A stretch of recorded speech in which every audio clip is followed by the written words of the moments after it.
Hello everyone, welcome back to the SMITE Comprehensive Guide to Terra. This is Support Terra in Conquest. This is a continuation of Inisu's request to cover supports that heal.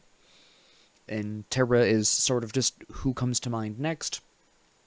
Now there's a couple of interesting things that I'm looking at in this match. The first one that I knew before the loading screen is that the Hachiman is very specifically our jungler. This turns out very well, and I'm kind of expecting it to because Susano is the enemy jungler. I will talk about this throughout the match. Although this episode will be primarily focused on Terra, this is a rare opportunity for me to talk about Hunter jungles and when and how they work, right? I know why the Hachiman does well here, besides just actual skill, why this matchup actually works fairly well in Hachiman's favor. I'll talk about it throughout the match, but again, keep in mind that the focus here is going to be on Terra.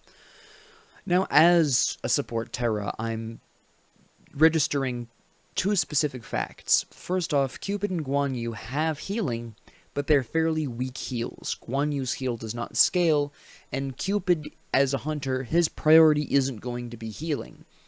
So whether or not I'll need to build anti-heal in the mid to late game is going to be a very interesting prospect here.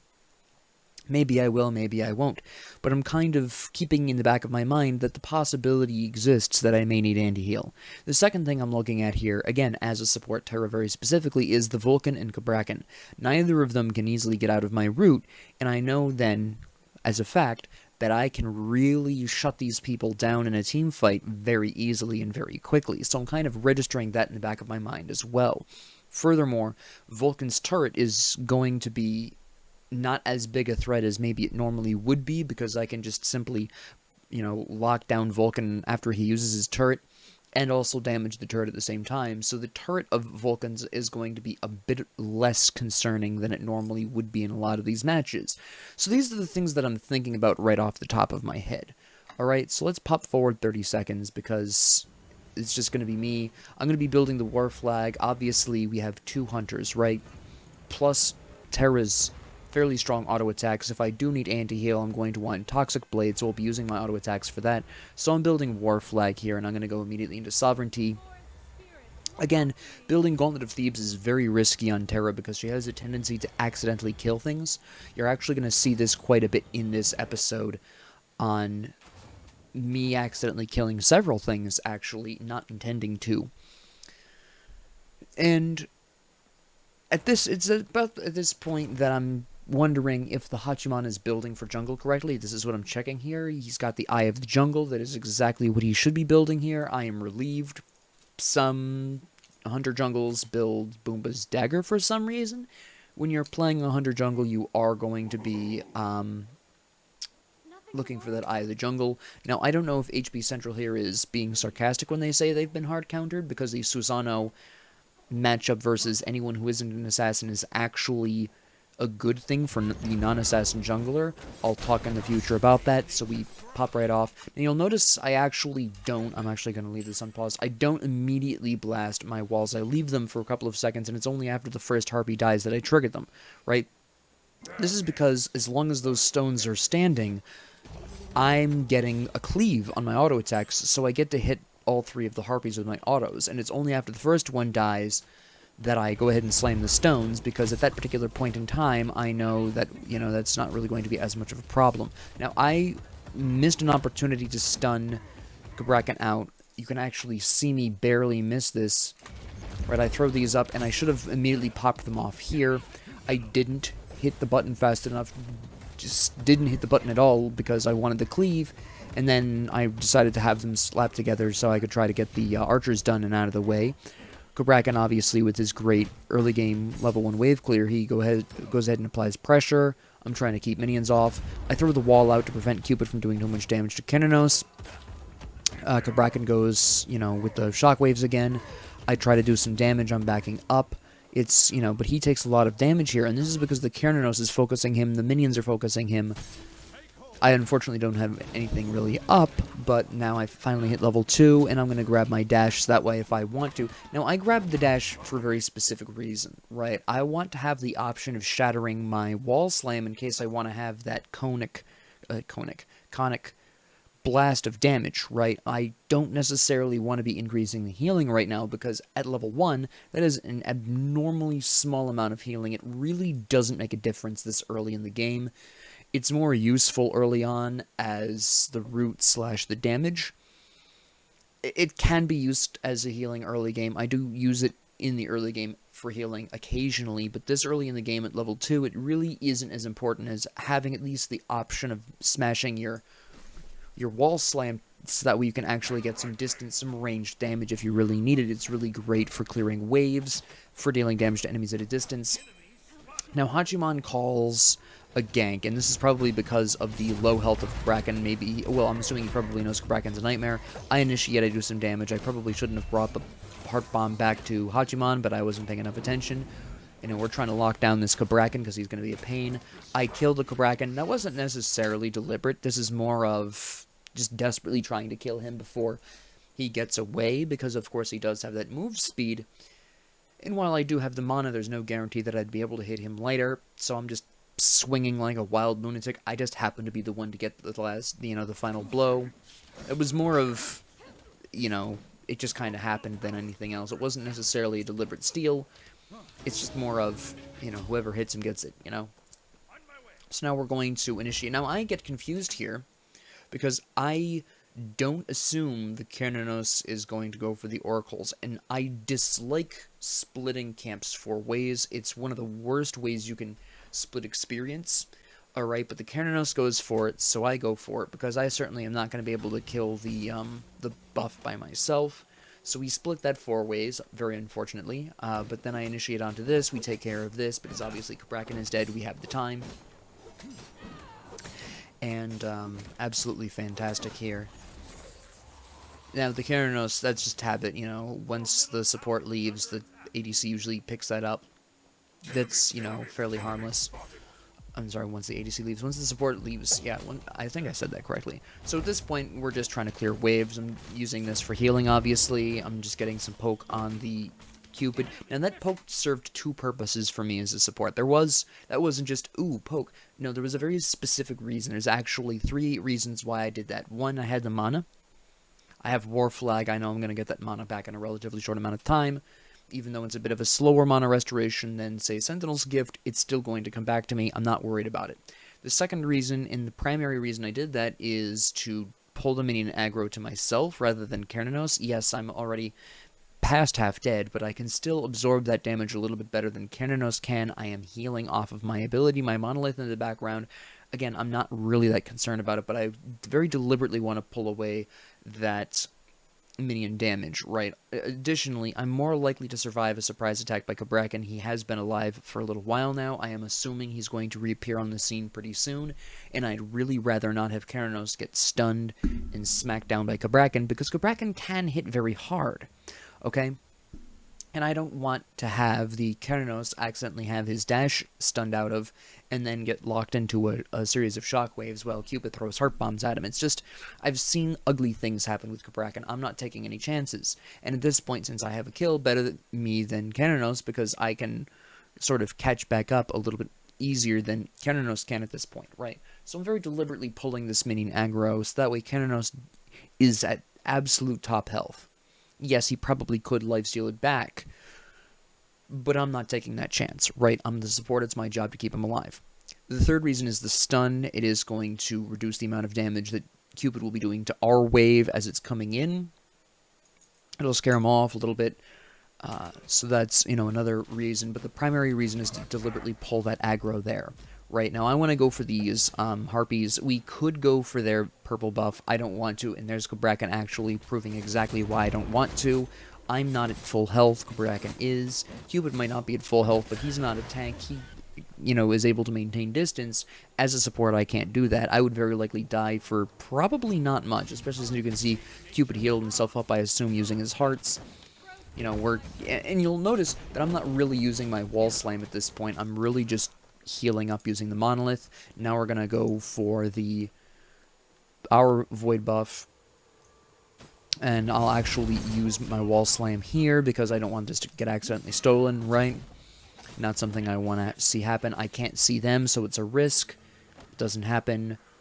I'm just, perusing my abilities here really quick. Now, you'll actually notice I'm leveling up the Wall Slam. This is because it is going to do some fairly substantial damage, especially, again, with the Cone Blast. That is my general preferred way to clear waves if I need to clear waves.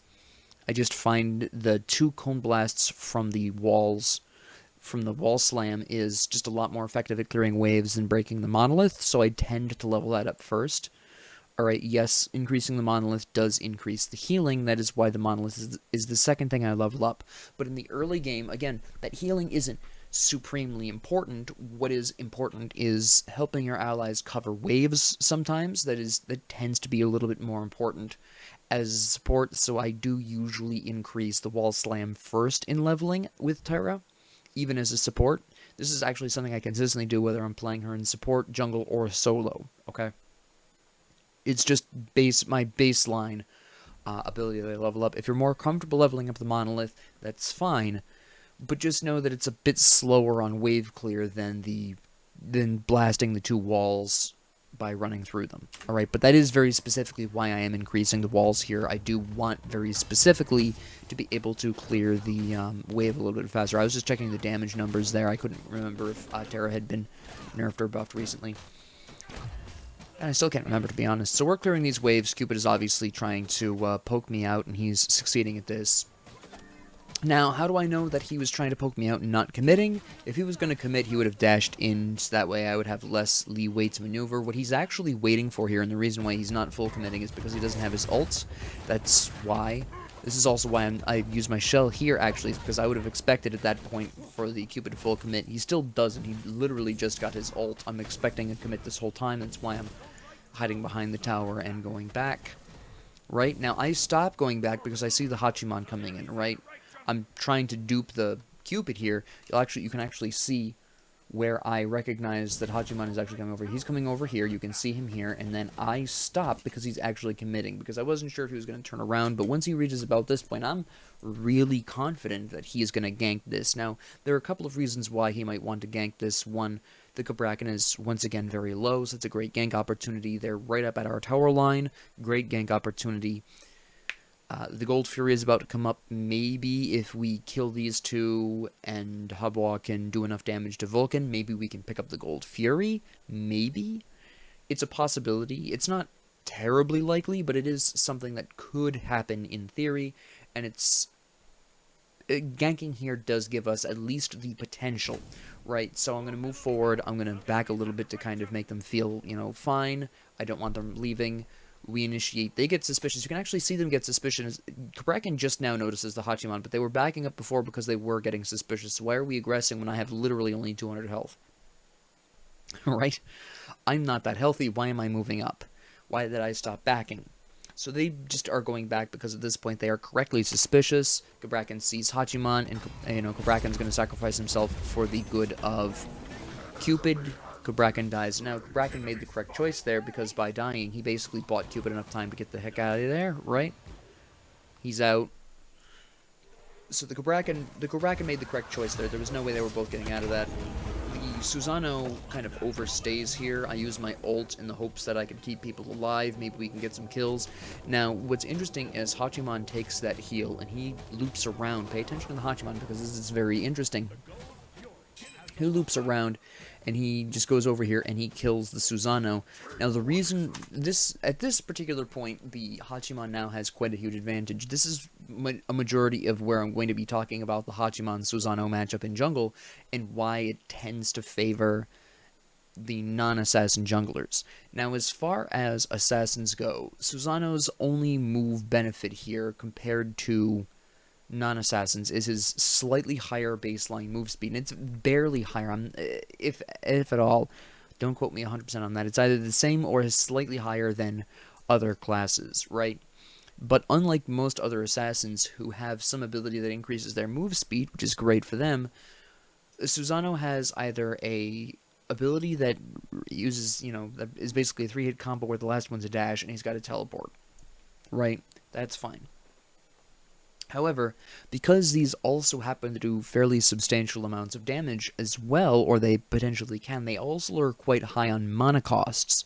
So in order for Susano to really truly be faster than non-assassin junglers, he has to use mana to do so. And while for his first ability, the combo that generates a dash at the end of it, that can be used to dash out of a camp and give him a little bit of a speed boost. The same thing can be said for Hachiman's dash, which does damage on to anything that he passes through, and he can emulate that at a slightly shorter range. His dash isn't as long. But now that Hachiman has killed Susano, this is a really huge benefit here in Hachiman's favor, because now he's got a kill, he's got a couple of assists, because he assisted me with the Kaparakan. So that's really huge for him, and at this particular point, Hachiman has a really substantial lead, because now any mild movement deficiency he might have compared to Susano, the assassin, that is now gone, right? Because now he's killed Susano, he's leapt ahead by a level, and now he's got some extra time to clear camps, get even farther ahead in levels, and it is basically at this particular point, we gain as a team a very substantial advantage just from that kill, right? So now we're looking to kill Cupid.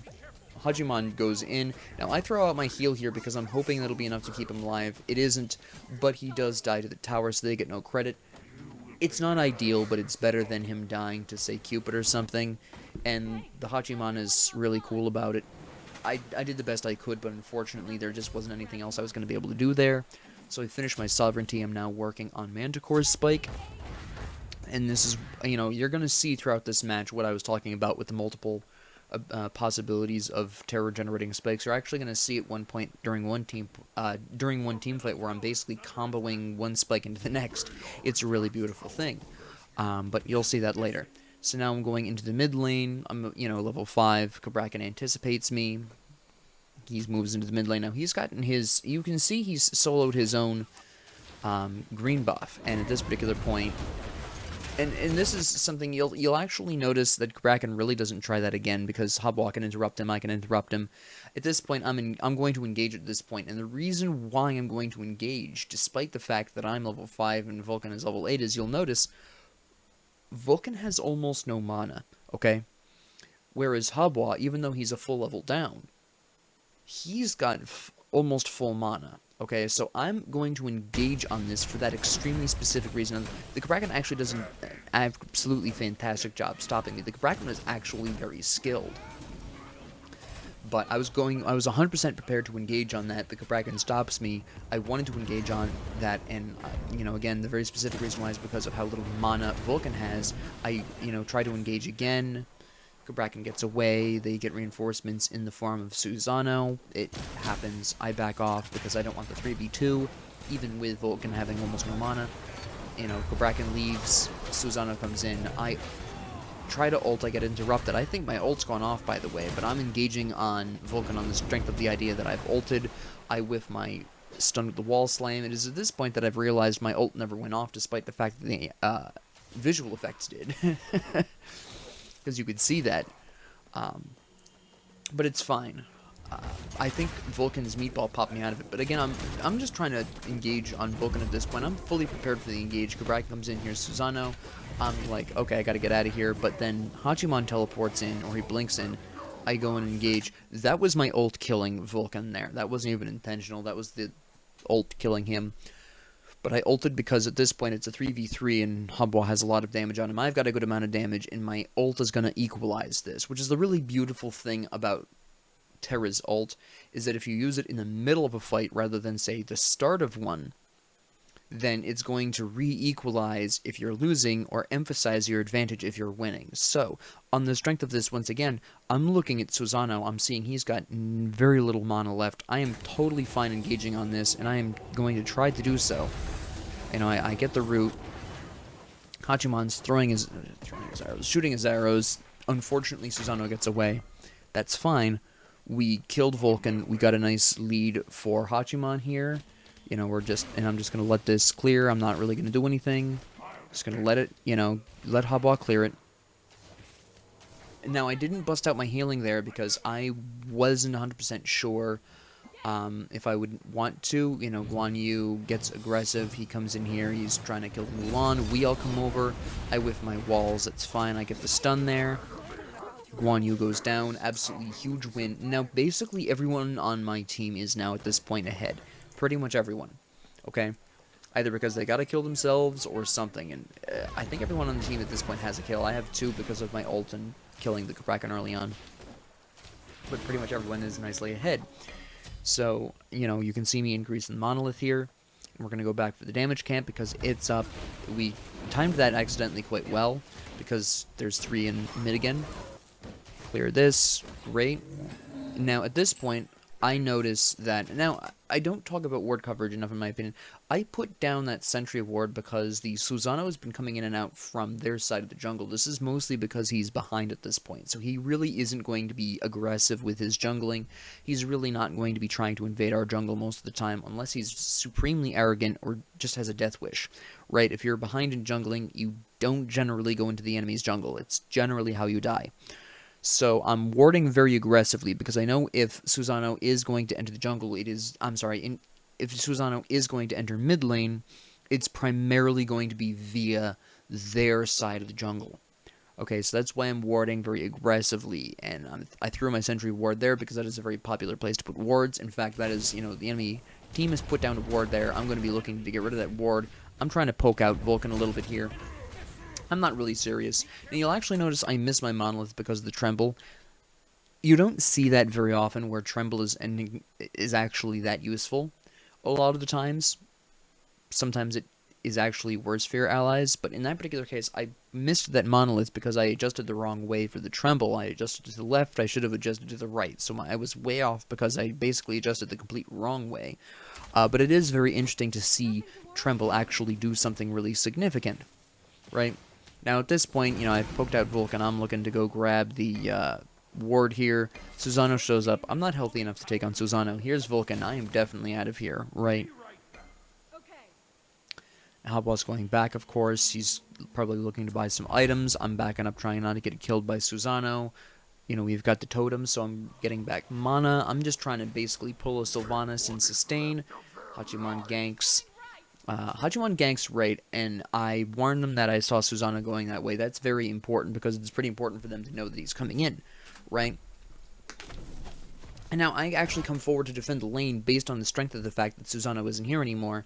He surprises me a bit by coming back into lane. I'm not really sure why, but when he fails the pull, he just leaves. Now, he fails the pull because of Terra's passive. She can't be pulled, pushed, or, you know, basically anything else. She can't be moved against her will as long as there's a stone kicking around.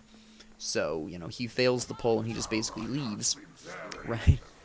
Which is fine, but I'm not, you know, able to get that ward, obviously, which is deeply unfortunate, but that's fine. I make do. I go on ahead and increase my shell here, just because at this particular point, there's a lot of action going on in mid, so I'm kind of anticipating I might need the extra shield, right?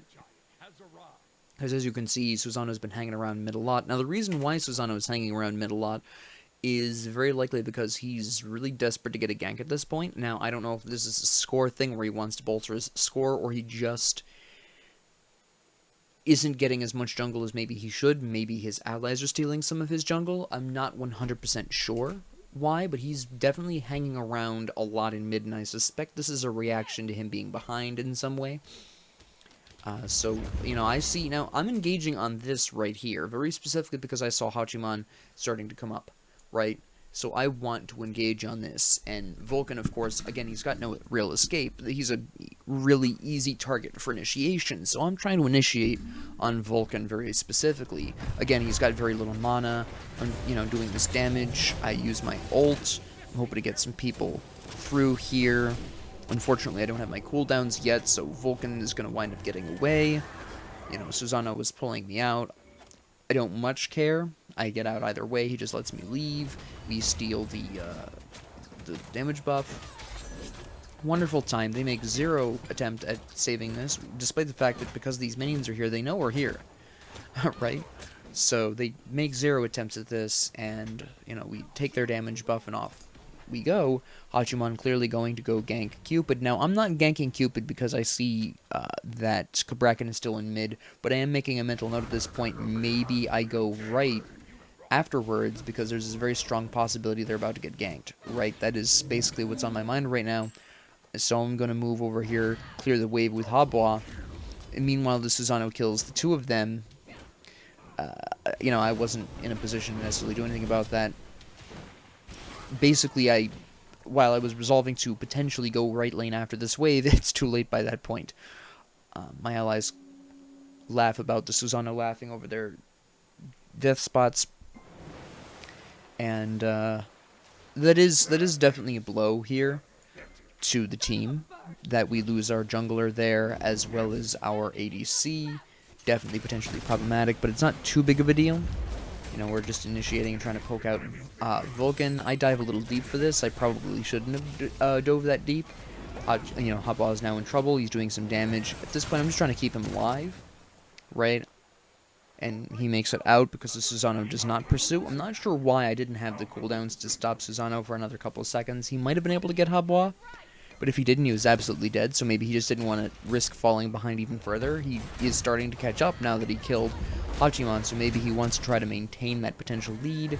He surprises me by coming out of our side of the jungle. As I've already discussed, he is, or was, behind. He probably still is a little behind, but as a jungler from behind, you really don't want to be entering the enemy's side of the jungle. So he does surprise me there with that coming out of our side of the jungle. I'm very surprised. I don't react to it, I just keep on forging ahead.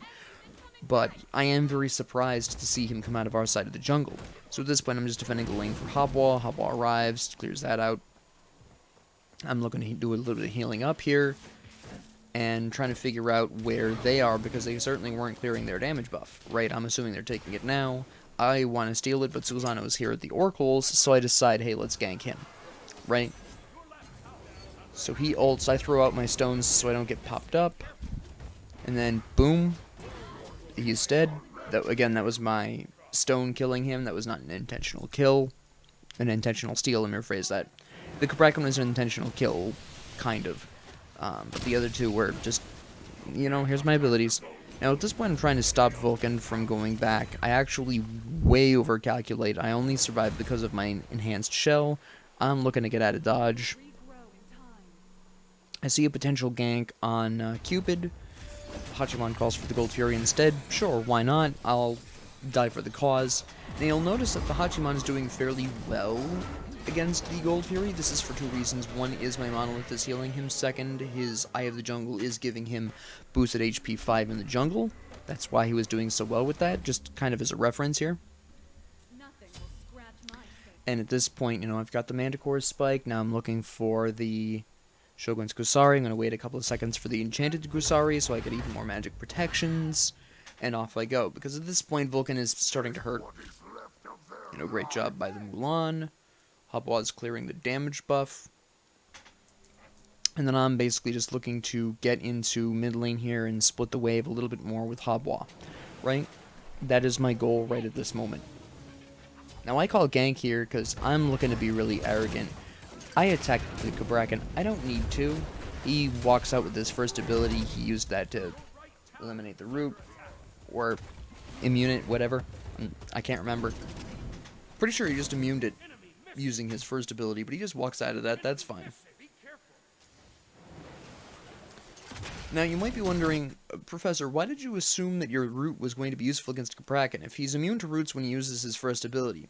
Well, the short answer is that in almost every situation, the Cabrakan is using that ability aggressively, so in a defensive context, it's usually down. Right? And that's basically what I'm applying here.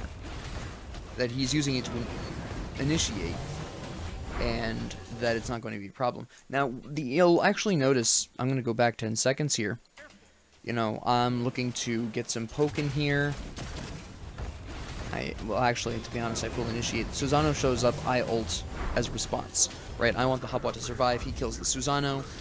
Hachiman shows up, we kill Cabrakan again. You can actually see my first Manticore Spike down there. I'm looking to initiate, I'm looking to take out the Vulcan. I don't know if they're pursuing me or not, so I just go on ahead and pass through here. Guan Yu shows up. I'm kind of surprised. I try not to die here. So I'm just dancing around, trying not to take too much damage. And then I get out of here. Now, you might be wondering, Professor, you dashed without Monolith being up or anything like that. You can get a second dash if you dash to the Monolith, right? Yeah. True, but Monolith had 2 seconds, and I was expecting Guan Yu to start using Taolu Assault for a second time. He did not. There it is now. But at this point, I'm willing to stick around because I can get, you know, my heals, of course. I can potentially contribute some damage. I contribute a little bit to Cupid for the assist. It's a lovely time. Guan Yu gets away, and I'm going back. Because at this point, I know if I stay up any longer, I'm going to die, right? It's just the way it goes. Alright, so I grab the Belt of Frenzy. Again, I really like Belt of Frenzy on Terra. Actually, I can unpause for this really quick. I like Belt of Frenzy on Terra because, again, she's got decent auto attacks for a support, and I like to increase the damage of my allies at the same time. It works out really well, again, especially if you're a solo lane Terra, that works particularly well, but I'm just in the habit of building it, and it's really useful against towers and jungle buffs, or particularly spooky-seeming team fights, so it's just something that I generally think is a very useful thing to build on her, specifically amongst other relics. One of my favorites to use on her. Now I come over here to the left lane because there's literally nothing else happening in any of these other lanes, right? And I, at this point, am trying to just push the Mulan forward a little bit. She's the same level as the Guan Yu, and this is partially why I came over here in the first place. I knew Guan Yu was over here, I knew Mulan was fighting him, but if you look at the levels of pretty much every other lane, compare Keranos to Cupid, that's a 4-level difference. Keranos doesn't need me. Hachiman is 1 level ahead of Susano. I'm, at this point, nearly 4 levels ahead of Kubrakan. And Habwa is 1 level above Vulcan. In fact, Mulan is the only one at the same level as her landing opponent. So I want to actually come over here and help her kill Guan Yu. I do wind up, again, accidentally stealing that kill. Again, this is a common problem with Terra, and I would say one of her main flaws as a support. But anyways, back to the main point. We do kill him. That's going to help Mulan kind of go past him. I initiate on the Susano because at this point, again, I am fairly ahead. Here's Hachiman. I could see him. You can actually see him coming in, which is another reason why I initiated. You can see Hachiman right here. I can see him looking over here. Once he makes this decision to come into this lane, because at first I thought he was going to go for the blue buff, which I still would have initiated on that because he could have very easily cut off the Susano, but he comes in this way, so I'm just going to initiate because Hachiman's right there. I didn't know that he was going to use his ult here, but it works out really well. He takes out the Susano. It's a huge advantage. You can see now Mulan is, in fact, 1 level higher than Guan Yu. We're all leaving to go and slap down, I'm pretty sure, Vulcan. Cupid dies to Keranos because of that 4-level difference.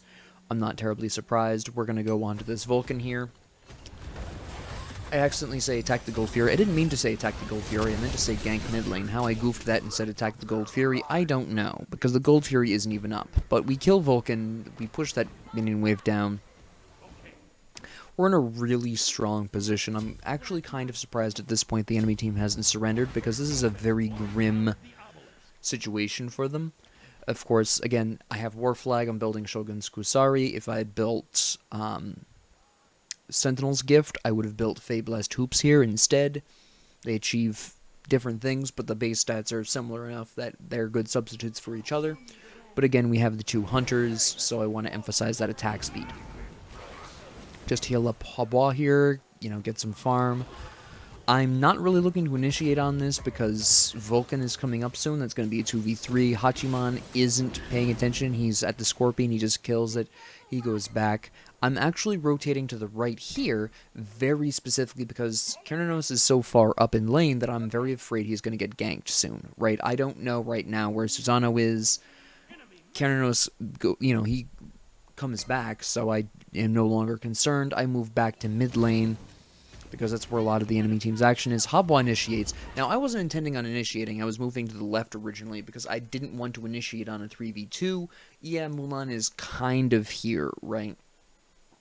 Sort of. But she's still fairly distant.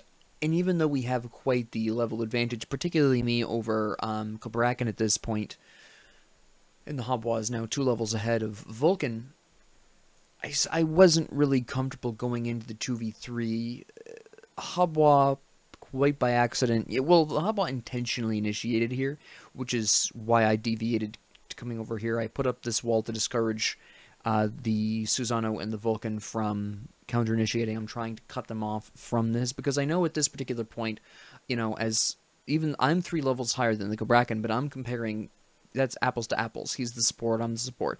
Habwa is 5 levels higher, so this is an easy win for Habwa if I can just keep the Vulcan and the Susano off, which is what I'm trying to do right here. And I'm going to throw this down, I'm going to root him, and try to lock him in. Here comes the Susano and the Vulcan with their ults.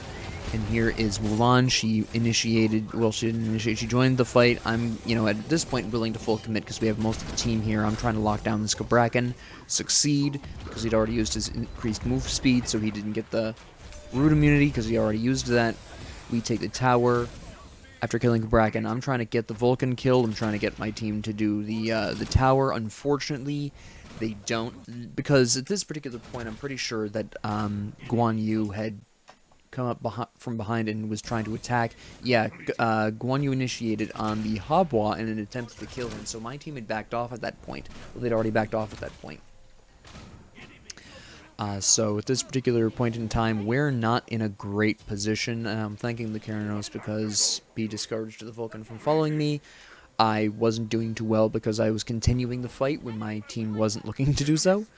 At this point, we're just ganking Cupid to make sure that while we're doing... this is basically to confirm the Gold Fury, okay? And him using his ult right here by itself, that's all we really need minimally to really almost guarantee that we don't lose the Gold Fury. Vulcan's used his ult recently. He actually used it in the previous fight, so that's not going to be up in time to steal the Gold Fury. This was what we were chiefly concerned with. Could he still conceivably kill... And I goofily walk into that for no reason. Could he still conceivably steal the Gold Fury? Absolutely. So we still kill him. We're now looking to kill the Guan Yu at this point, because here he is. I mean, at this point, it's 4v1. Why wouldn't we kill him? We take him out. Now, at this specific moment, and here's the call from Hachiman, attack the Gold Fury. Habwa starts it because he's already right there. Right, this is an easy Gold Fury. Throw down the healing. We do the actual chain strategy where it's just a chain between the two people. This is great because I really am not in a position to tank it that effectively, so using that is a great strategy there. Move with Habwa to mid lane so I can grab some of this delicious farm. Now you'll notice that I didn't put it right next to the wall because I kind of assumed that the Habwa would want to shortcut his way as quickly as possible to the minions, and putting it right up against the wall ran the risk of potentially blocking him and forcing him to move around more to the right, which is why I put it there specifically. It's something I've done before by accident, and it's just something I've become keenly aware of as a result.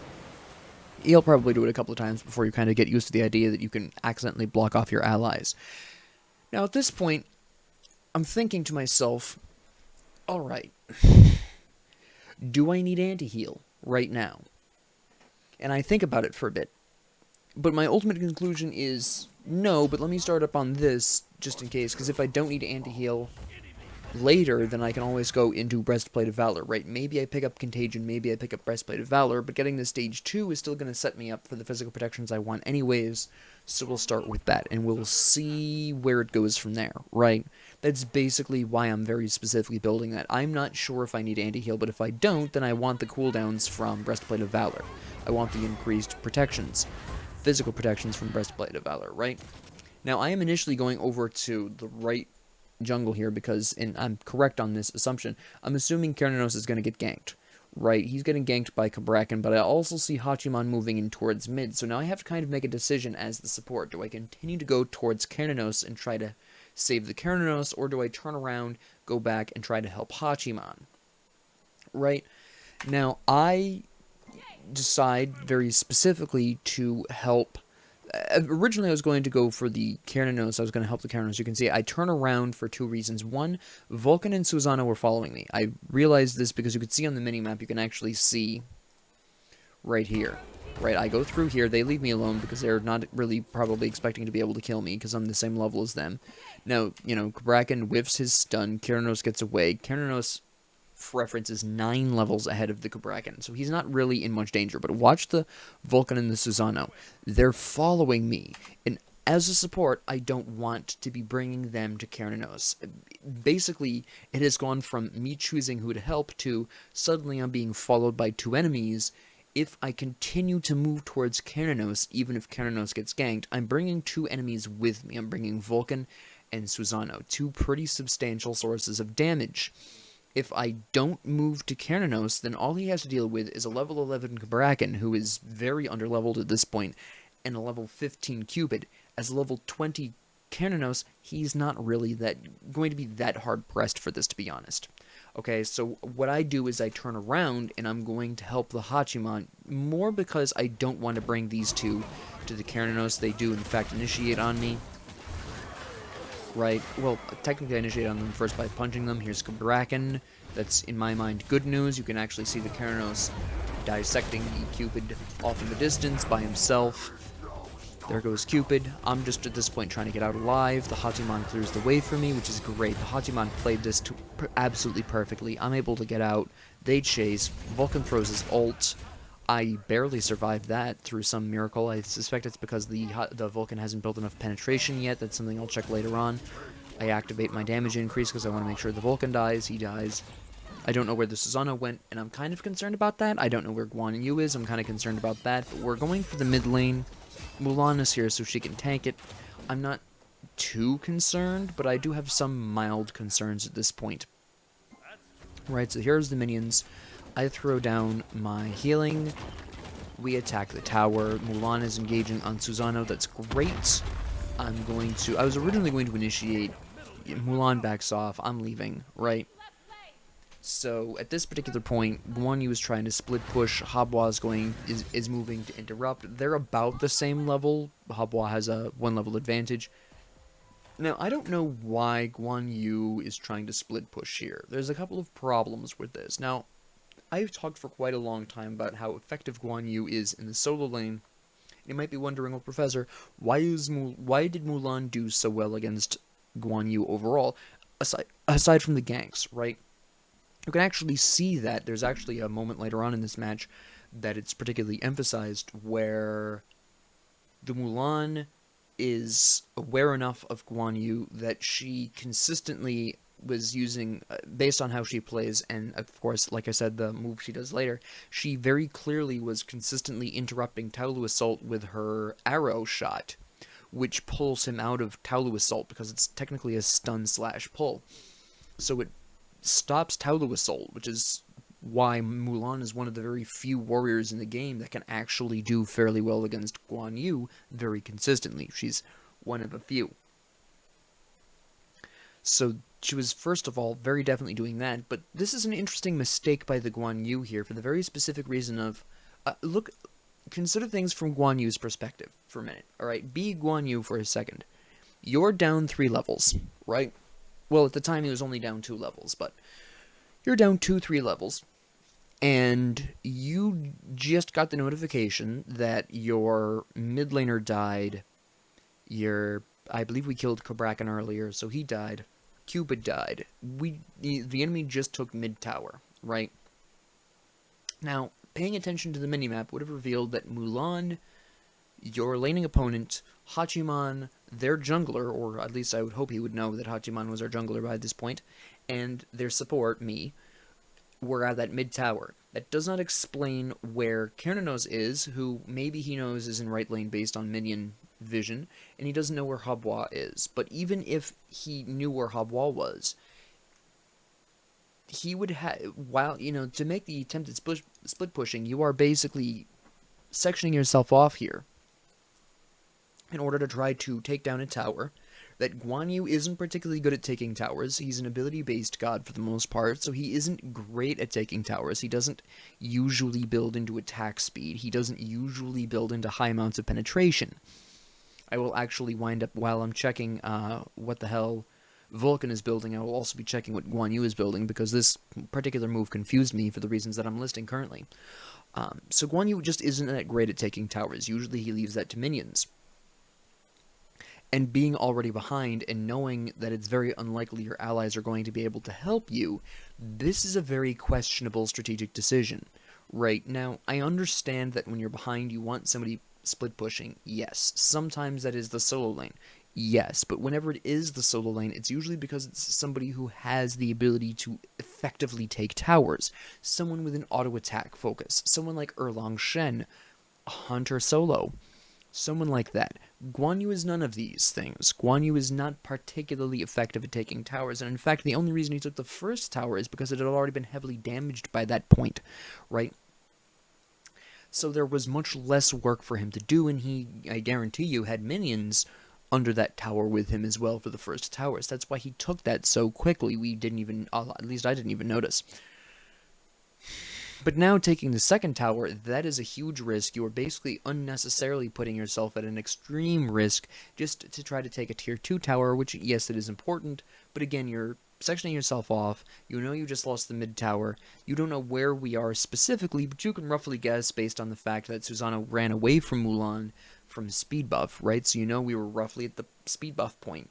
And it's not illogical to immediately assume, they were at the speed buff in the left jungle, they're probably headed my way to prevent me from taking this tower, right? So the immediate assumption here would be, hey, the enemy team is coming to cut me off and kill me, right?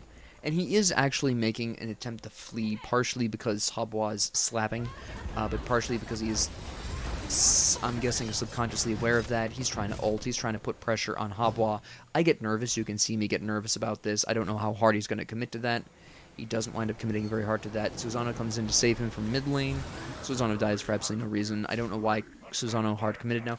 My issue here is not that Susanoo committed his ult to that. The ult was the correct choice, right? Pop up the enemy, get the Guan Yu out. That makes sense. Why he dashed in, I could not tell you. Because the ult itself, if you look 10 seconds previous, right, here I'm coming around, and here's Susanoo. He busts out his ult. This is fine. He keeps going. He keeps going. He gets blasted, right? He didn't need to keep going.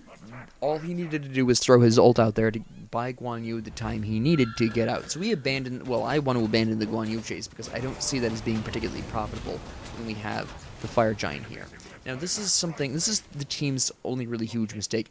Hachiman and I go for the Fire Giant, right? Because Hachiman wants to. I agree. We have a great window of opportunity. Mulan keeps chasing them. That's fine.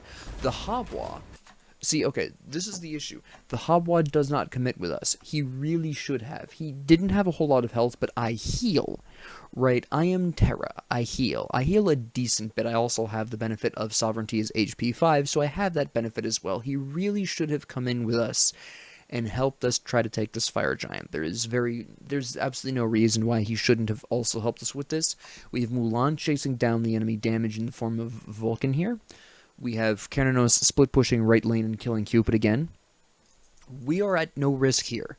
Okay, this is a no risk Fire Giant. This is why I keep committing to this despite the fact, well, I'm at the same time I'm also expecting Habwa to participate. He does not, right? I am so convinced he's going to join us. He instead goes to right lane, and then it's just left to Hachiman. You know, Cernunnos is trying to get out. Mulan is trying to push up mid lane. Hachiman winds up barely soloing the remainder of the Fire Giant. But again, it remains... Habwa goes for the damage buff. It makes very little sense to me. And even now, this still is a very confusing decision by the Habwa. It's the only mistake the Habwa makes in the entire match, besides giving me heart attacks and initiating on 2v3s. Besides that absolute heart attack, which worked out, but the ignoring of the Fire Giant was a huge mistake on the Habwa's part. Terrible decision making. Still a great player. We all make mistakes. We all make bad decisions. I do it all the time. But that was the basis upon which I maintained the Fire Giant attack, was my assumption that, hey, Habwa will join us. No, he does not. He did not join us. And that's why I died there. And it worked out ultimately, but it would have gone a lot better if he had joined us, and he really should have, to be honest. Now, the Hachiman talks about his build sucking, and I actually, at this point, am checking the builds. Now, there's a couple of things I want to point out here. First off, there's a reason this build is working out really well for Hachiman, although I do question the Devourer's Gauntlet, and he, not necessarily as an item, the risk involved in that. I'll talk about that at the end of the match. Don't worry too much about that, but you know, kudos to HB Central. Let me do it by username. Kudos to HB Central for being able to pull off the double stack build as an out-of-role Hachiman in the jungle role. Huge achievement. That is very impressive. Alright, that speaks volumes about how skilled HB Central is here. Okay? hugely talented player. And I can just, not only the way he's played and the decisions he's made, but the fact that he's been able to pull off that build successfully. Again, this is a great example of you can take anything and make it work if you're either practiced enough or lucky enough. In this particular case, this is mostly skill, a little bit of luck. That early game Susano kill definitely propelled HB Central into a position where he could get away with a lot of this. But that still comes with skill and good decision making and taking advantage of the opportunities provided to him, and that is absolutely great gameplay. I'll get back to HB Central, a player I definitely admire here. But I want to talk about the enemy's builds a little bit, because notice first off that the Vulcan actually has a really interesting amount of penetration. He's got 20% penetration, 10% from the Warlock staff, 10% from the other staff that I can never remember the name of. And he's built Divine Ruin, which is kind of funny, but justified. Very justified given our composition. I have a heal. Tyrannos has built Devourer's Gauntlet, so has Hachiman. Mulan has Soul Eater. Habwa has Bancroft's Talon. We all self-heal, so the Divine Ruin is actually a very justified decision in this particular instance. Okay, that's a great decision. But this is also a really great example of why Warlock Staff is, in my opinion, overhyped, but I'm not really going to get into that in this episode. I'll talk about that in a specifically mage episode. We're not going to worry about that today, but he does have a decent amount of penetration here. It's just that he's so low in level compared to his laning opponent of Habwa that he's just not hitting hard enough, basically, right? And you can actually see that the Cabrakan is relatively low on the protections as well. Yes, he's got 2 items that give him double protections, right? He's got the 40 of each protection out of the Manticore Spike, and he's got the, I think, 30 of each protection out of the Mail of Renewal, right? Not bad, and only now is he building Sovereignty. The problem is that Cabrakan really hasn't been doing a ton of helping out his allies, right? You've got Sentinel's Gift. This is a purely selfish item for the support, but that's justified. It's keeping the support in the proper amount of gold. That's fair enough. But his second item is Manticore's Spike, and this is actually one of the big reasons why I don't recommend building Manticore's Spike as your second item unless you're really nervous about the enemy duo lane. For example, if you see Freya or Sol as the enemy mage and you see Neith as their hunter, you don't know which one of those two is going to show up in the ADC role, right? So in that very specific context where you don't know what type of damage the enemy ADC is bringing to bear, yeah, I can totally understand bringing Manticore's Spike as your second item to that. That makes sense to me. But in this particular context, we had 2 hunters and Habwa. Habwa isn't really widely used in the ADC role. I've only seen him be used in the ADC role a couple of times with very mixed results, obviously. And it was really obvious in our particular instance that we were going to be bringing a hunter into the ADC role. I mean, we had 2 damn hunters. So there was a high amount of confidence that, yeah, there was going to be a hunter in this role, right, in the ADC role. And given that we also had 3 physicals, we also had Mulan, his second item really also should have been Sovereignty. And this is a really big reason why Cabrakan's been having a hard time throughout this match, is because, yes, it is providing him with 40 physical and 40 magic. Very true. But at the same time, he's taking more damage from minions than I am, because I built Sovereignty as my first item. As my second item. That's providing me with 65 protections, I think, physical protections. 60 or 65 physical protections, including the aura. I think it's 60, actually. So I have much higher physical protections. 60 in the early game is much more meaningful than 40, because it's really pushing me to the 100 physical protection sort of break point faster, where I'm taking 50% damage from physical sources. And then my follow-up, my third item, was Manticore Spike, which is giving me 40 more physical protections, giving me an approximate total of 100 boosted physical protections, and then I'm getting an additional 40 magic protections, which I emphasize even more with Shogun's Kusari, which gives me 50, which brings me to 90 magic protections, right?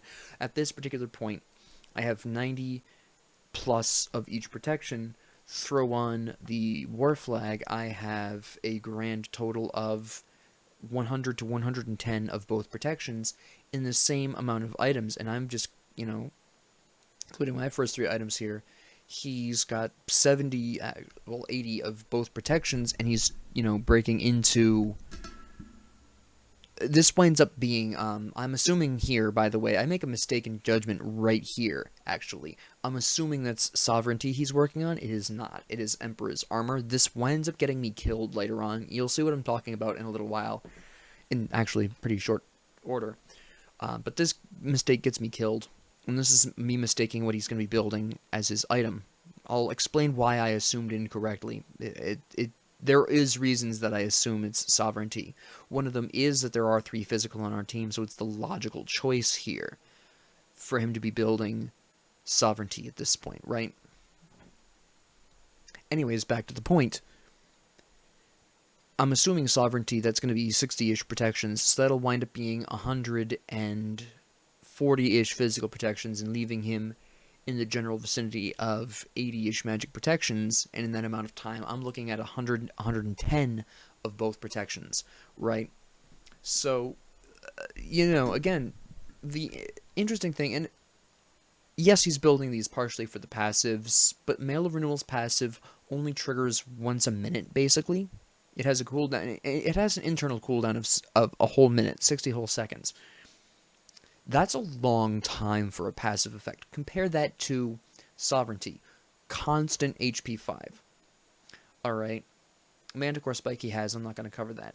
Shogun's Kusari. Constant increase in attack speed by 30%. Okay? Constant. There is no internal cooldown on these, and that's really my problem with Mail of Renewal, is that not that it has an internal cooldown, but that it is a long internal cooldown when there are items available to you that heal you just as much, if not more, in the same amount of time. Alright? Yes, Mail of Renewal provides you with 30 of each protection, but that passive is too slow for a lot of supports, even in Conquest. As slow as you might consider Gauntlet of Thebes to be, Mail of Renewal is even slower, right? Because once you build Thebes, once you've stacked that, you're pretty much all set. And granted, how fast that stacks does depend on the support. Again, Terra is terrible, no pun intended. Terra is bad at stacking Thebes. I have 3 accidental kills because of the way her abilities work. My ult killed someone, my damage over time area from breaking the monolith, that killed someone by accident. I dashed through somebody and killed them by accident, even though the ability was level 1 at the time.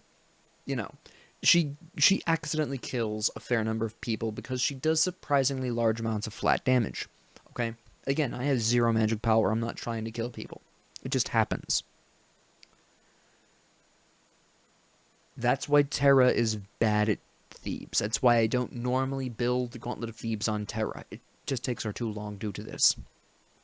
This is a very similar reason why I don't build Gauntlet of Thebes on Cabrakan. Very same circumstances. He tends to kill things by accident.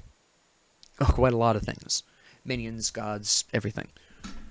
Same problem. He just happens to be so far behind at this point that he really can't. Now, this isn't necessarily a reflection on the Cabrakan. His build is quite... Well, I can't necessarily say his build. Well, yeah, Cabrakan. Indie Gunner's build is very questionable, but the actual gameplay is fantastic. I've actually mentioned this before, where the Cabrakan has made pretty consistently good choices throughout the match. It's just that, unfortunately, due to really great decision-making by my allies, myself, and just being ahead early on, and just mild mistakes adding up, the Cabrakan has suffered for it. Again, the Cabrakan is playing support. The support role is very reliant on their allies, and it just so happens that even though Cabrakan is doing a good job supporting his team, it's just not enough, right? Because, unfortunately, his teammates are making mild mistakes. They're, going out of position, like the Guan Yu was with the split push, things like that. But it is worth noting that, right? Besides that, really, the Vulcan is about to just massively go overboard with the penetration using Obsidian Shard here. Which is interesting because when you look at the Mulan, she's building some amounts of protections here, but she's not so heavy on the magic protections that 40% magic pen is going to really make a huge difference. I myself only have a couple of items contributing to magic protection specifically. At this point, it really doesn't make a difference. You can see down at the bottom with the video there that there's just under 7 minutes left of this match, besides me yakking. And another thing I'm registering right now as support Terra is whatever the hell Guan Yu is building as his 5th item here. I'm assuming Heartseeker, right? This right here. I'm assuming that's Heartseeker at this point, because he's probably trying to get at least some damage so he can create more of an impact. Not a bad decision, considering his whole team is behind, basically. I think he probably would have been better off building magic protections, and by the way, the fact that he has Caduceus' shield indicates that he put at least 1 point into his heal a little early, which might be part of the reason why he had a bit of a hard time in the laning phase against Mulan. Maybe he wasn't so confident in Tellu Assault because she kept interrupting it. I'm not really 100% sure. It is interesting to see that, though. But those are the things that I'm noticing right here, right? Generally speaking, but Vulcan has more penetration than I was expecting. Gabrakan's protections are a little bit weird. Mail of Renewal exists. That's about all I can say about that. But that's what I'm looking at right here, okay? That is very specifically what I'm paying attention to right now. So I've now checked the enemy's builds, finally. To be honest, I didn't check those often enough in this match. We were so far ahead that I really wasn't paying as much attention as I should be to that. Right? That's on me. Now, at this particular point, I'm clearing this wave because I want to try to hit level 20 sooner rather than later. Here's Vulcan. I see my allies moving, and you can see Habwa very specifically and Hachiman approaching the mid lane. I'm assuming they're going to want to initiate on this. I go on ahead and commit. I didn't know they were chasing Cupid. That's kind of a surprise. But we get Vulcan killed. Cupid dies. And now I'm just trying to keep Habwa alive because at this point, Guan Yu is the primary concern. He is actually close to our levels. Susanna comes in for a spicy gank. He dies. I'm double checking to make sure Habwa is fine. Here's the last 2 remaining enemies on the enemy team, so I know Habwa is going to be fine. I just want these minions dead. I'm going to go in and tank this, right, because at this point I'm very high in level compared to the enemy team. I'm not too concerned. Gabrakan is trying to stop the Habwa, and this is where it kills me, right? And I realize, based on the attack speed, and I double check, yeah, Emperor's armor. If I had known beforehand, and I was so focused on keeping Habwa alive and attacking the Phoenix that I didn't initially realize, because it's actually fairly obvious in hindsight now that I'm looking back at the recording. Let me run back 20 more seconds. Right, he's actually, you can see the aura here around the Phoenix. I stinking punch the Phoenix and still don't notice this. And it's only at really this point that I realize that I'm taking a much higher rate of shots from the Phoenix than I normally would be, and I'm checking, and yeah, there's Emperor's armor. And that's exactly what I was talking about when I said I wasn't checking the enemy builds often enough. I was kind of getting overconfident here. I should have paid a bit more attention to that. Keranos obviously split pushes his way into the next Phoenix, which is great. My teammates are looking to take. You can see them all conglomerating for the left Phoenix, except Keranos, who I'm not really sure. Maybe, I think he's... I don't exactly know what causes him to go for the Gold Fury. In all honesty, we really don't need the Gold Fury at this point. This might be denial, I don't know, but at this particular point, he would have been a little better off going left lane and trying to take the Phoenix. We could have gotten all 3 Phoenixes down, pulled back, regrouped, launched one final assault. There are actually repercussions for this, and this is why I'm spectating him, because at first I wasn't sure what he was doing. He winds up going for the Gold Fury, and then I switched over here because he's not doing, he's not... I know what he's going to be doing. He's going to be working on the Gold Fury. They do take the Phoenix. Now, I'm wondering if part of the reason he does go for the... Actually, I don't need to pause for this. Part of the reason he does go for the Gold Fury is because we do have Hachiman there to sort of take the Phoenix, and in fact, they do almost take... Do they actually take the Phoenix here? No. They almost take the Phoenix, but they eventually get pushed out. And the Hachiman is... Now, despite the fact that a majority of my allies died, they are far enough ahead where they take out most of the enemy team, despite this. It was a 3v5, basically. 3v4 or 3v5. And they still do well enough that Hachiman is now basically fighting off Susano and Cabrakan. And I'm running over here to try to save Susano really quick. That's my primary goal right now. And again, I mentioned Devourer's Gauntlets. That's what's kept Hachiman alive primarily, right? So now I'm going to initiate here because it is a 2v2. We are ahead in levels. He's level 20, I'm level 19. Our opponents are 18 and 17. We have the level advantage. Not as meaningful in the late game, but still there. We take the Phoenix out really quick. I just try to keep Hachiman alive. I use my ult to help with this. He just goes on ahead and eliminates Cabrakan really quickly. Absolutely lovely. I'm, again, still just trying to keep him alive. I am looking to commit. At this point, I want to leave, right?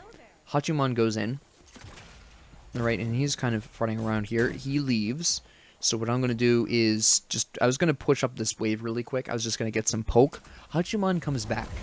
Now I'm like, alright, because I turn around and leave right afterwards, right? I was turning around to leave, and then I notice, you can actually see where I notice the Hachimans come back.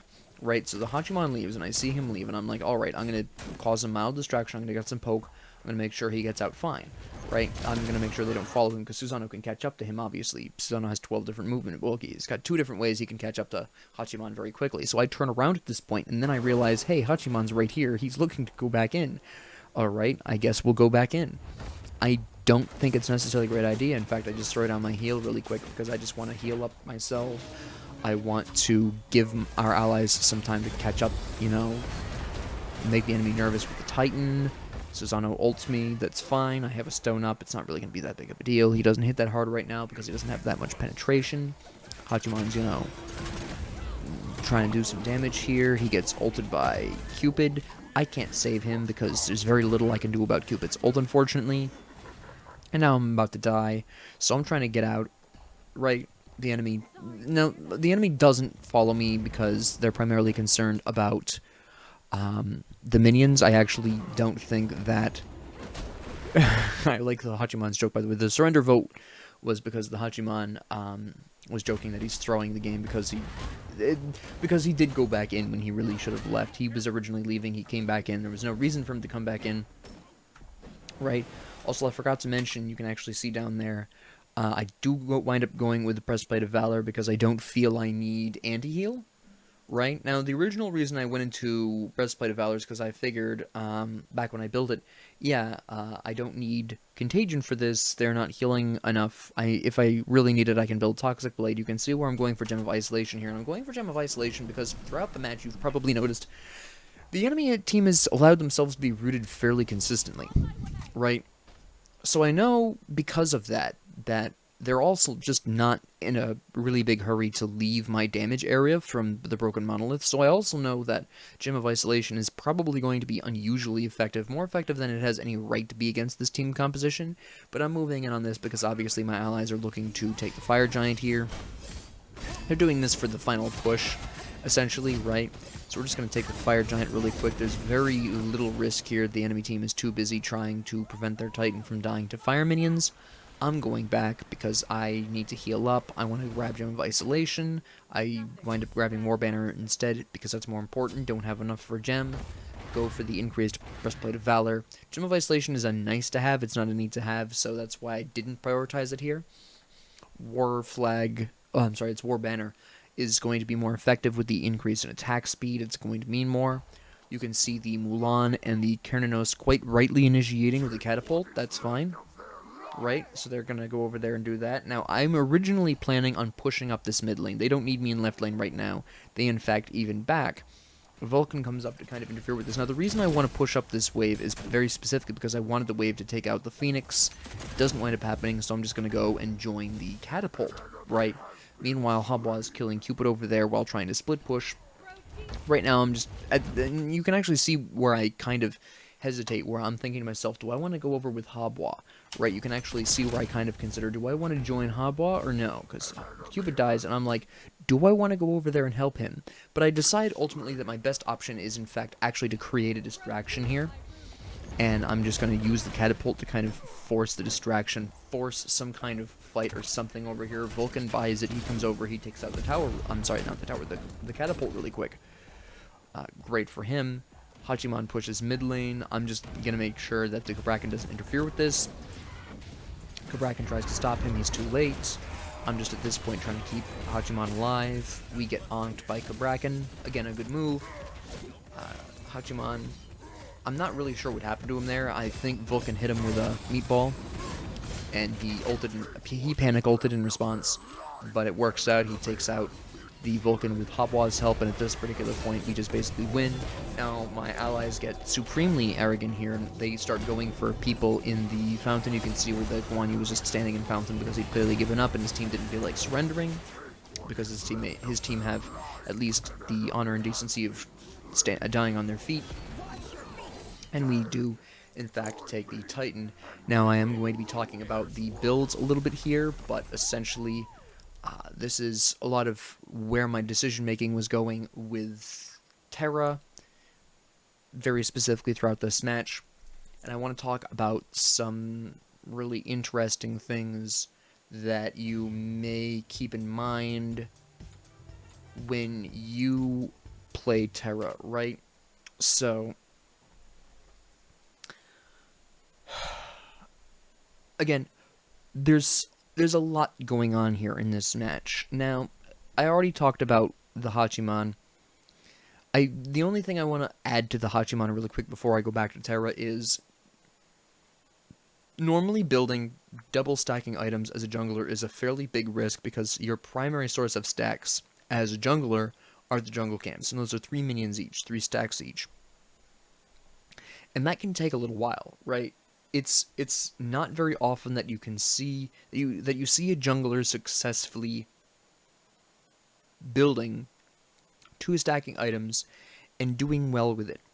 Hachiman also, interestingly enough, really heavily stacked the penetration, and this was probably primarily so he could gank Guan Yu more effectively, so that way if he needed to take over the ADC role or clear a Phoenix really quick, he could do that. In fact, you'll actually see the Keranos kind of respect this and build very specifically Executioner, because the Hachiman very clearly had enough penetration to blast through any structures.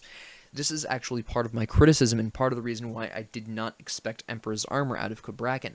At the point that Cabrakan was building Emperor's Armor, they only had Phoenixes left, and while obviously Emperor's Armor does benefit Phoenixes, for Pete's sakes, it killed me.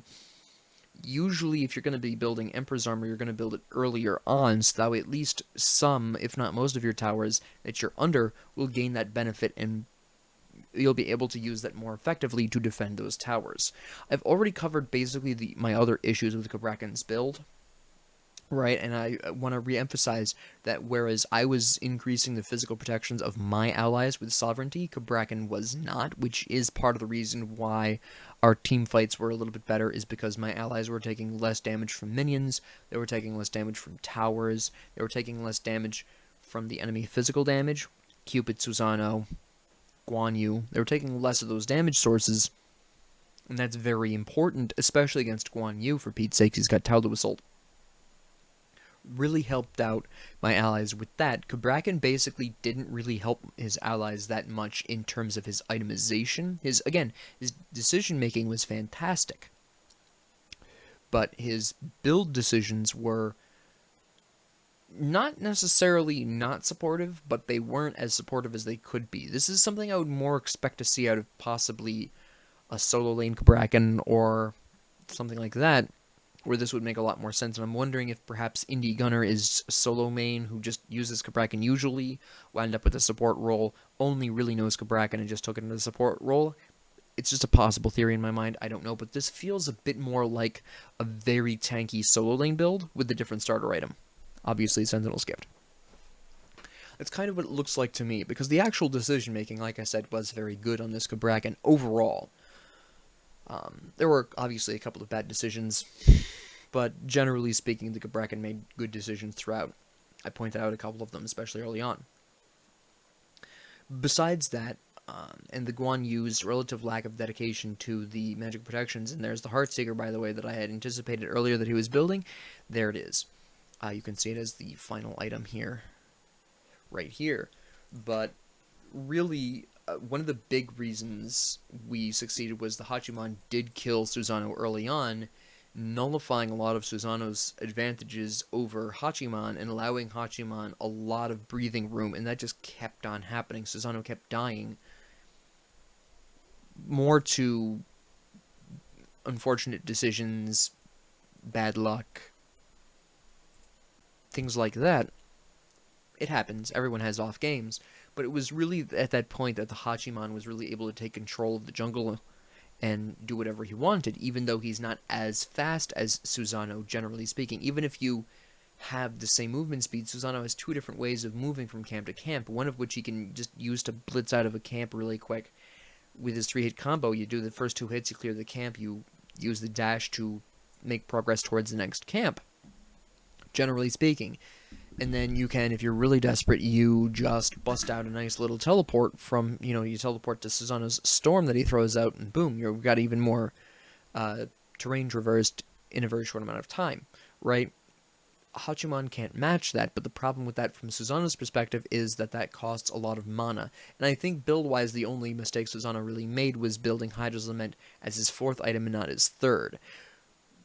By building it as his 3rd item, or maybe even ideally as his 2nd item, that's going to give him a lot more MP5, which will allow him to more consistently use his movement abilities without having to worry too much about not having the mana to gank someone or something like that. So that'd be my only criticism of the Susanoo's build.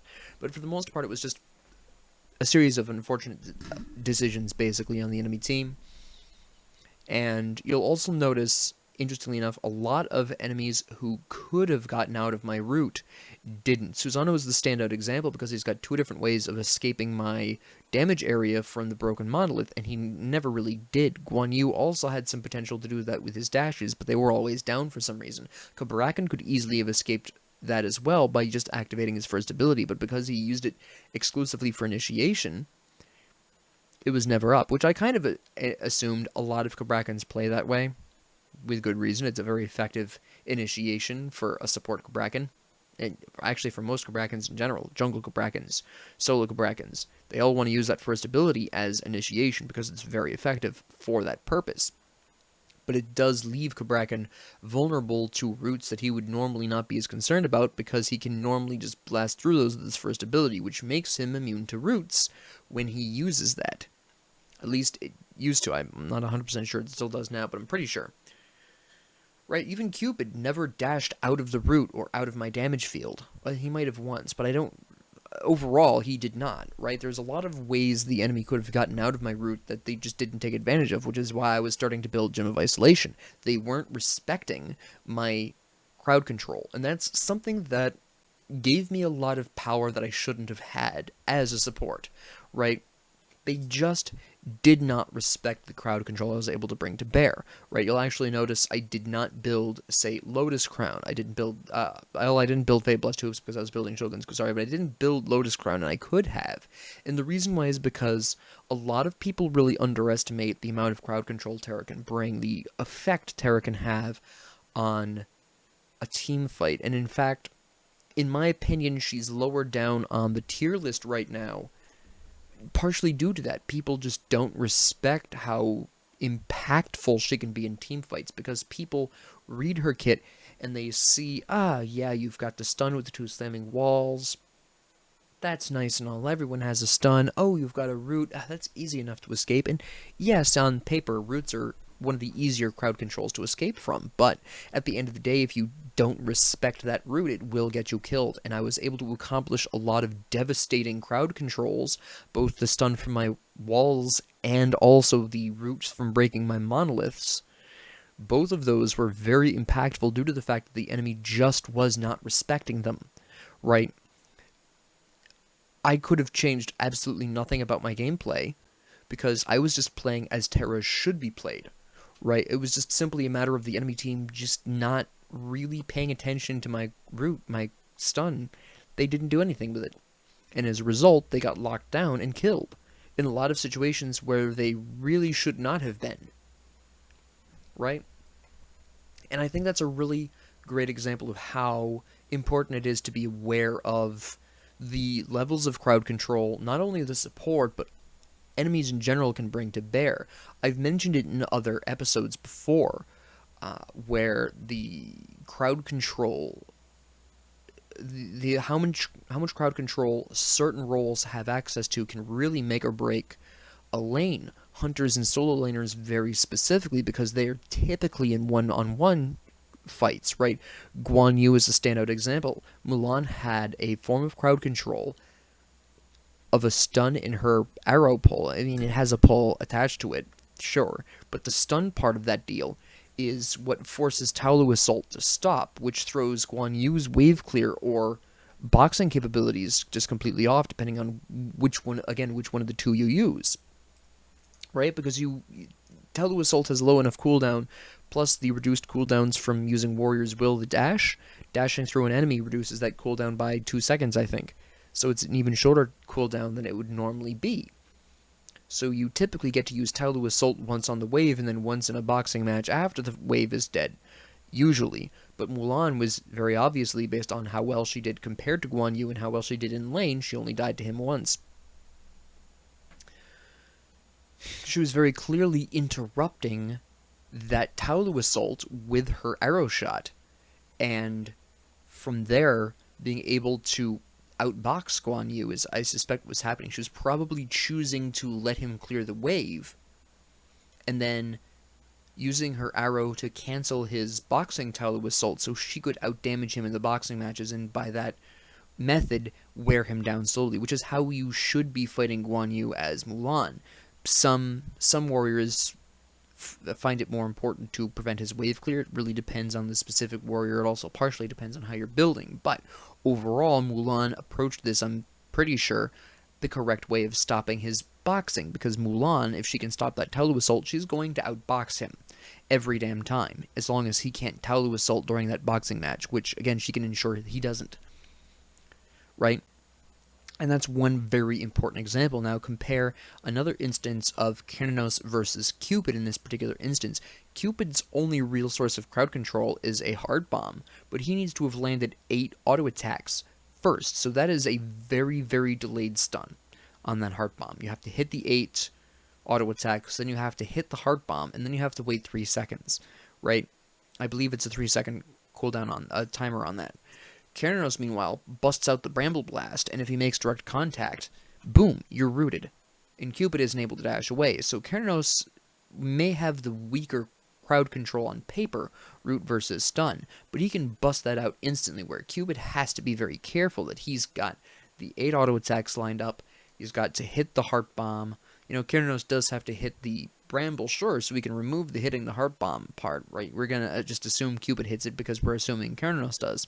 So he still needs the 8 auto attacks first, and he still needs to wait for that timer to go down before the stun even happens. By that point, Cernunnos could already have killed Cupid, right?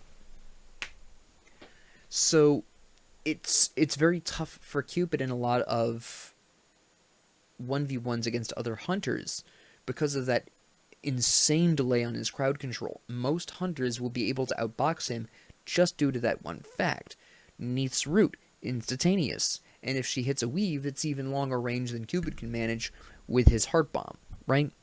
You've got Ishtar. She's got the Mesmerize on her lightning bolts, or she can root you with a dash and get you with a guaranteed follow-up auto attack, right? Fairly devastating. You've got the taunt out of Danzabaru, and even if you dodge the taunt, you have to spend the time to stop shooting, move out of the range of that, if he threw it accurately, and then recommence with shooting. That takes time, right? Even if he doesn't taunt you with the sake bottle, you still have to take the time to move away from the sake bottle, and in order to do that in time, you need to stop shooting, right?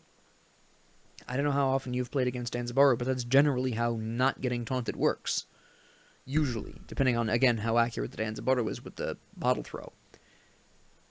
But you've got all these examples of hunters with not necessarily better crowd controls. Again, Cupid has a stun, but just faster crowd controls. They can just bring that crowd control out into the fight faster than Cupid can manage, right? And again, it's very important to pay attention to crowd control, so it's always good to be aware of what crowd control the enemy is in possession of, how they initiate it, because that also makes a difference, as Cupid and I prove, and what specifically you can or cannot do about it in order to escape it.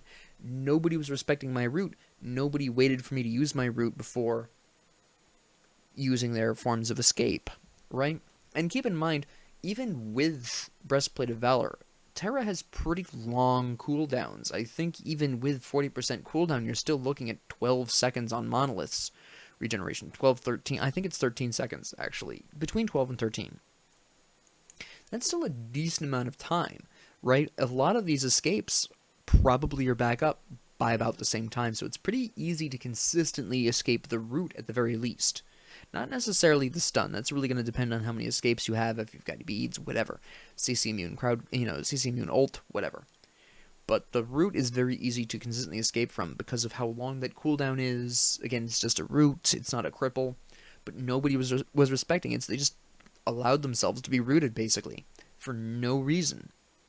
Right? But a lot of people treat Terra that way, and I think you'll find if you play Terra consistently enough that you will consistently be underestimated. Now, sometimes some enemies will respect this, and then you're going to have a rough time. And if you play against Terra, respect her crowd control, respect her ult. She can be very scary if you ignore her, and a lot of people tend to try to ignore supports, and you really can't. I've had people complain that sometimes I focus on the enemy support too much. I don't. I'm a support main, right?